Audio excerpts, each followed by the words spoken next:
नमस्कार, बहुत स्वागत है आपका एफएम न्यूज पर। मेरा नाम है अंकुर पांडे। चलिए रुक करते हैं उत्तर प्रदेश से जुड़ी हुई खबरों का।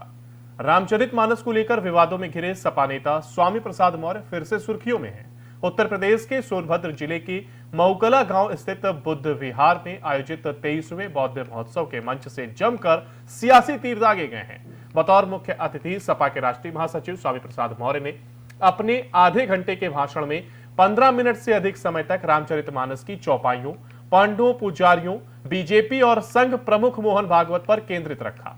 स्वामी प्रसाद मौर्य ने रामचरितमानस की चौपाइयों को लेकर भाजपा और एक वर्ग विशेष के लिए तीखे सवाल उठाए। वहीं आरएसएस प्रमुख मोहन भागवत की तरफ से जातिवादी व्यवस्था को लेकर की गई टिप्पणी पर सवाल उठाने के साथ ही उन्होंने साधु संतों को आतंकवादी और कसाई का दर्जा दे डाला।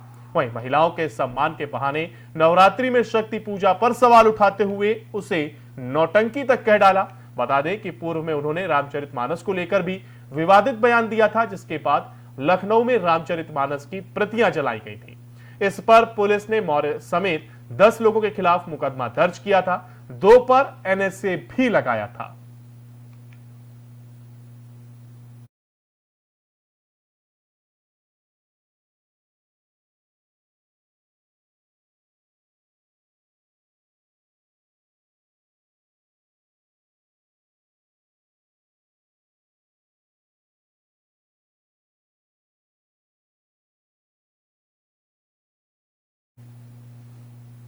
मुरादाबाद में काब रशीदी के बयान पर सूफी इस्लामिक बोर्ड ने ऐतराज जताया है। दरअसल आपको बता दें कि जमीयत उलमाए हिंद के लीगल एडवाइजर काब रशीदी द्वारा एक बयान में कहा गया था कि ओम शब्द को अरबी में अल्लाह कहते हैं। इस बयान पर आज सूफी इस्लामिक बोर्ड के राष्ट्रीय प्रवक्ता कोशिश ने ऐतराज जताया है। उन्होंने कहा कि काब रशीदी ने जो बयान दिया है ये विवादित बयान है। ऐसे लोगों के बयान पर रोक लगानी चाहिए। तो ये मामला उठाया गया है और यह बात कही गई कि काब रशीदी के बयान पर ऐतराज जताया गया और ऐसे लोगों पर रोक लगाने के लिए भी कहा गया है। यहां पर आपको बता दें कि मुरादाबाद में काब रशीदी के बयान पर सूफी इस्लामिक बोर्ड ने यह ऐतराज जताया है। दरअसल जमीयत उलेमाए हिंद के लीगल एडवाइजर काब रशीदी द्वारा एक बयान में कहा गया था कि ओम शब्द को अरबी में अल्लाह कहते हैं। इस बयान पर आज सूफी इस्लामिक बोर्ड के राष्ट्रीय प्रवक्ता कोशिश ने ऐतराज जताया है। उन्होंने कहा कि काब रशीदी ने जो बयान दिया यह विवादित बयान है और ऐसे लोगों के बयान पर रोक लगानी चाहिए।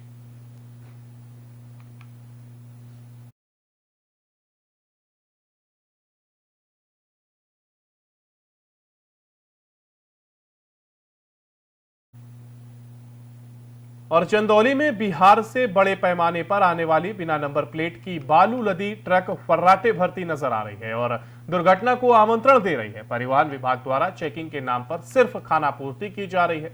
मामला सैयद राजा थाने का है के समीप नेशनल हाईवे 2 का है, जहां पर बिना नंबर प्लेट ट्रक भाजपा के पूर्व विधानसभा प्रत्याशी शिवमणि तिवारी के कार में टक्कर मारते मारते बच गई और ड्राइवर के सूझबूझ से कार सवारों की जान बच गई।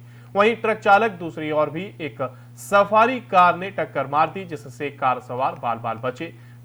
जब ट्रक की जांच की गई तो ट्रक बिना नंबर प्लेट के पाया गया। सूचना पर पहुंची पुलिस ने ट्रक को कब्जे में लेकर थाने ले आई है। वहीं पुलिस जांच पड़ताल कर कार्रवाई करने की बात कह रही है। हाँ, मैं जा रहा था बिहार सरिया में, एक भागवत कथा वहाँ पे चल रही थी। एक मंदिर निर्माण की प्राण प्रतिष्ठा थी और बिना नंबर की गाड़ी, ये सैयद राजा जैसे ही मैं एंट्री किया हूँ, आगे बढ़ा हूँ तो एक बिना नंबर की गाड़ी और चारों तरफ से शीशा उसका पैक था और एक मतलब लगता है कि उसके पास लाइसेंस भी नहीं रहा होगा। बगैर लाइसेंस के वो गाड़ी या हम लोग रुकवाने को, हमारी गाड़ी में पीछे से माना चले हमारे ड्राइवर की चालाकी से वो हम लोग बाल बाल बच गए। देखिए, हमारे यहाँ 2 दल हैं, प्रवर्तन के 2 दल कार्य कर रहे हैं और दोनों दल जितना भी हमारा क्षमता है और उपलब्ध संसाधन हम लोग कार्रवाई करें, उसका डेटा आप कार्यालय से ले सकते हैं और पूरी तरीके से कार्रवाई होती है उस पर। लेकिन 100% अगर हम कहें तो 100% कार्रवाई नहीं होती, लेकिन जितना भी हम लोग का रिसोर्सेज हैं हम लोग पूरी कार्रवाई करते हैं। दूसरा एक लेटर वायरल हो रहा है, आरोप लगा आपके ऊपर, आपके जो कर्मचारी हैं वो पैसे की मांग कर रहे हैं ट्रांसपोर्टर से, क्या कुछ ट्रांसपोर्टर हैं प्रमोद सिंह करके, उनके द्वारा प्रमुख सचिव महोदय को एक शिकायत दिया गया था कि FCI व्यास नगर में कई इलीगल गाड़ियाँ चलती हैं। देखिए, इसमें लगातार अभियान चलता है जिसमें कि अवैध ओवरलोडिंग वाले वाहन भी और बिना नंबर प्लेट के और बिना रजिस्ट्रेशन के वाहन भी समय समय पे पकड़े जाते हैं। आगे भी अभियान समय समय पे चलते रहते हैं। उनकी पहले से हम तारीख इसलिए नहीं रिवील कर सकते हैं क्योंकि फिर लोगों को पता चल जाता है। तो अभियान लगातार चल रहे हैं, आगे भी अभियान चलेगा और इसमें समय समय पे कार्रवाई हो रही है सभी प्रकरणों में। और हमीरपुर में चिकासी थाना क्षेत्र के रेहुटा चौकी के पास चेकिंग के दौरान पुलिस की टीम पर ट्रक चढ़ाकर जान से मारने की कोशिश की गई। यह चेकिंग अवैध खनन और अवैध परिवहन रोकने के लिए की जा रही थी। बता दें कि ट्रक चालक द्वारा टीम को जान से मारने की कोशिश की गई थी। ट्रक लेकर भाग रहे चालक को टीम ने पीछा कर पकड़ा और ट्रक चालक सहित 3 अन्य पर जान से मारने एवं सरकारी काम में बाधा डालने के लिए FIR दर्ज की है। चेकिंग के दौरान ये पुलिस पर हमला हुआ, जिस पर पुलिस ने तत्परता दिखाते हुए गिरफ्तारी की है।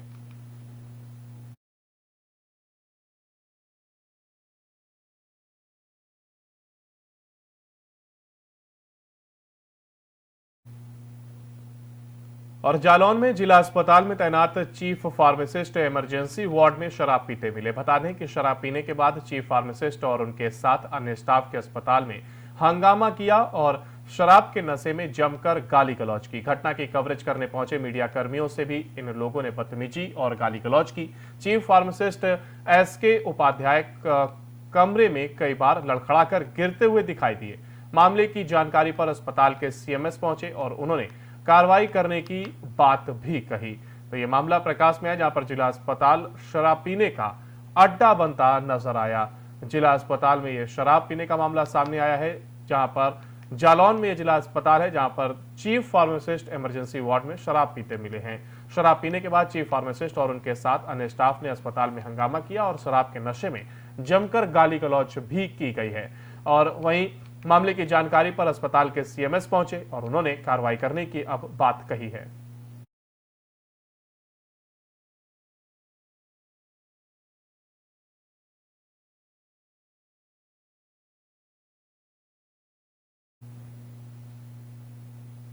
और मुरादाबाद में एक युवक जाति प्रमाण पत्र बनवाने के लिए धरना प्रदर्शन कर रहा है। राजकुमार का आरोप है कि जब लेखपाल से जाति प्रमाण पत्र बनवाने की मांग करता है तो लेखपाल द्वारा उससे 1 लाख रुपए की मांग करता है। राजकुमार ने बताया कि उसका प्रमाण पत्र नहीं बनाया जा रहा है। 1 सप्ताह से तहसील के गेट पर भीषण सर्दी में रात दिन अपने परिवार के साथ धरने पर बैठा है, मगर कोई भी अधिकारी इस ओर ध्यान नहीं दे रहा है। इस संबंध में तहसील सदर SDM परमानंद से बात की तो उन्होंने बताया कि इस मामले में लेखपाल को जांच के दिशा निर्देश दिए हैं। जांच करने के लिए तहसील से एक टीम कल बिलारी भी गई थी और इसी पर आगे की कार्रवाई अब की जा रही है।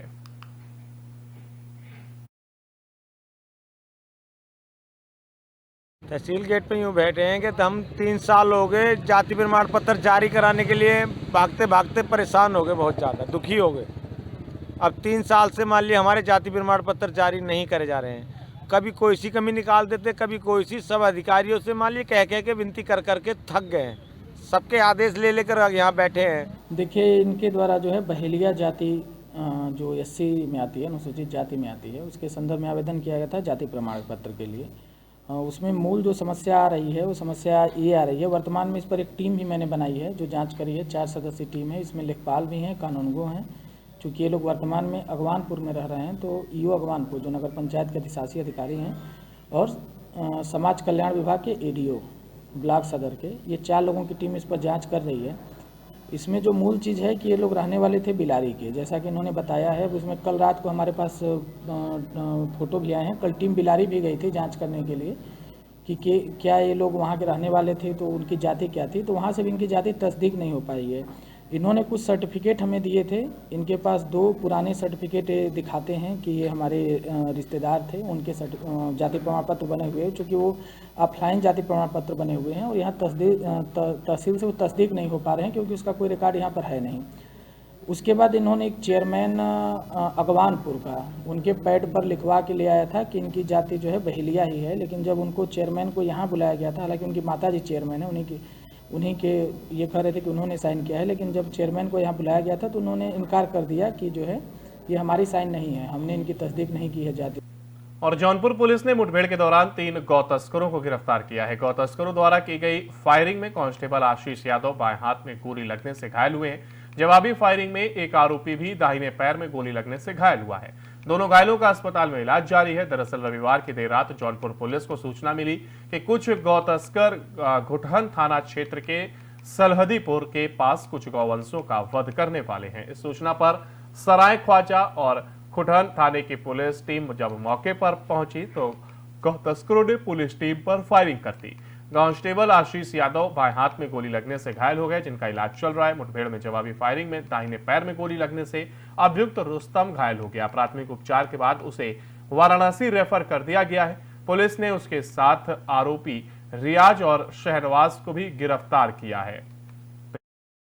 हाथ लगी है जहां पर गौ तस्करों के बीच मुठभेड़ हुई है और 2 लोगों को यह गोली लगी है, जिस पर पुलिस ने कार्रवाई करते हुए दोनों आरोपियों को गिरफ्तार किया है। पुलिस टीम को मुखबिर से सूचना मिली, जिस पर पुलिस टीम मौके पर पहुंचे तो गौ तस्करों ने पुलिस टीम पर ही फायरिंग कर दी। इस दौरान कांस्टेबल आशीष यादव को बाएं हाथ में गोली भी लगी है और जिनका इलाज अब अस्पताल में चल रहा है। मुठभेड़ में जवाबी फायरिंग में दाहिने पैर में गोली लगने से अभियुक्त रुस्तम घायल हुआ है और प्राथमिक उपचार के बाद उसे वाराणसी रेफर कर दिया गया। पुलिस ने उसके साथ आरोपी रियाज और शहनवाज को भी गिरफ्तार किया है।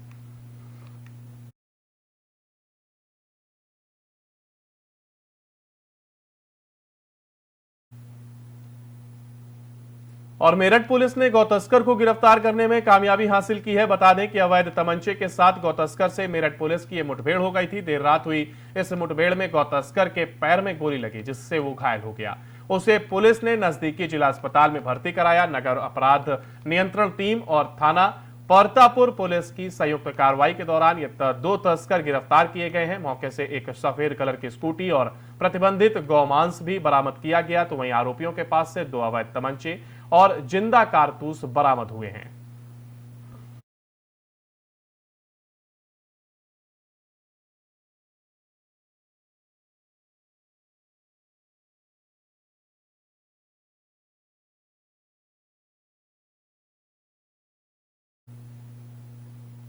और उत्तर प्रदेश के मेरठ जिले में उस समय हड़कंप मच गया जब एक महिला का शव बोरे में बंद पड़ा हुआ मिला। घटना की सूचना पाकर मौके पर पहुंची पुलिस ने शव को कब्जे में लेकर पोस्टमार्टम के लिए भेज दिया है। पुलिस ने डॉग स्क्वाड की टीम के साथ घटनास्थल की जांच शुरू कर दी है। बता दें कि मामला जिले के खरखौदा कस्बे के बिजली बम्बा चौकी इलाके का है, जहां के हिमायू नगर में स्थित एक गैस गोदाम के पास बोरे में बंद अज्ञात महिला का शव मिला। शव मिलने की सूचना पाकर पुलिस व डॉग स्क्वाड की टीम मौके पर पहुंची। पुलिस ने शव को बोरे से बाहर निकालकर महिला के शव की शिनाख्त का प्रयास किया। वहीं जब काफी समय तक पुलिस महिला की पहचान नहीं कर पाई तो उन्होंने शव को कब्जे में लेकर पोस्टमार्टम के लिए भिजवा दिया। घटना की जांच करते हुए पुलिस के हाथ में एक सीसीटीवी फुटेज लगा है, जिसमें एक युवक सिर पर बोरे को ले जाता दिखाई दे रहा है। तो वहीं शव मिलने के बाद से पुलिस युवक की तलाश में जुट गई है।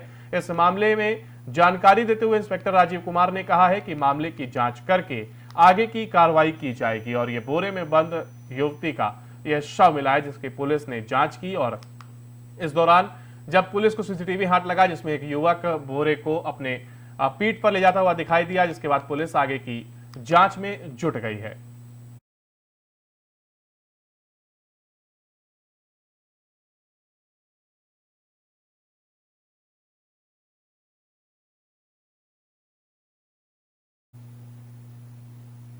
और जालौन के उरई में जमीन के विवाद में सगी बहनों के बीच विवाद हो गया। विवाद इतना बढ़ गया कि उनके बीच चौकी के सामने जमकर मारपीट हुई।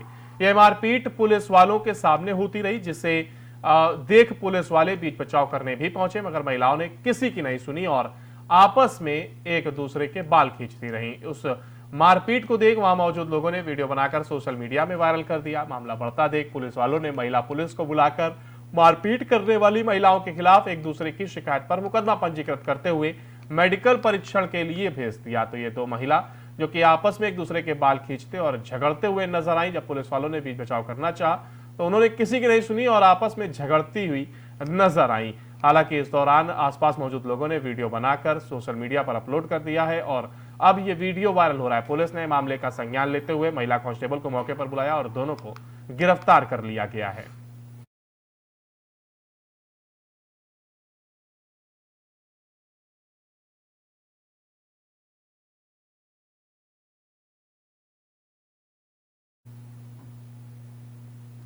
और रायबरेली में ये 12 वर्षीय एक किशोर की कुल्हाड़ी से काटकर निर्मम हत्या करने का ये मामला सामने आया, जहां पर किशोर की हत्या से इलाके में हड़कंप मच गया।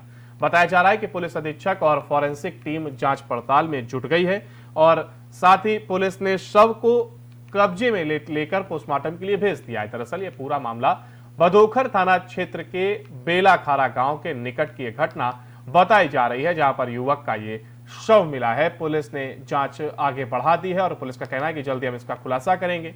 दरअसल रायबरेली में ये 12 वर्षीय किशोर की कुल्हाड़ी से काटकर ये निर्मम हत्या की गई थी, जिसका मामला प्रकाश में आया तो किशोर की हत्या से इलाके में हड़कंप मच गया। जो आसपास का जो इलाका है उसमें एक डर व्याप्त है कि आखिर दिन दहाड़े 12 वर्षीय युवक की हत्या कैसे और किसने कर दी। बताया जा रहा है कि पुलिस अधीक्षक और फॉरेंसिक टीम जांच पड़ताल में जुट गई है। पुलिस ने शव को कब्जे में लेकर पोस्टमार्टम के लिए भी भेज दिया है और यह पूरा मामला भदोखर थाना क्षेत्र के बेलाखारा गांव के निकट की घटना है, जहां पर 12 साल के युवक का यह शव मिला है। हालांकि शव मिलने के बाद से ग्रामीण जरूर सकते में है कि आखिर इस तरीके की हत्या किसने और कैसे की है। पुलिस का कहना है कि हम जल्दी इस घटना का खुलासा कर देंगे और पुलिस ने शव को कब्जे में लेते हुए अपनी जांच पड़ताल शुरू कर दी है।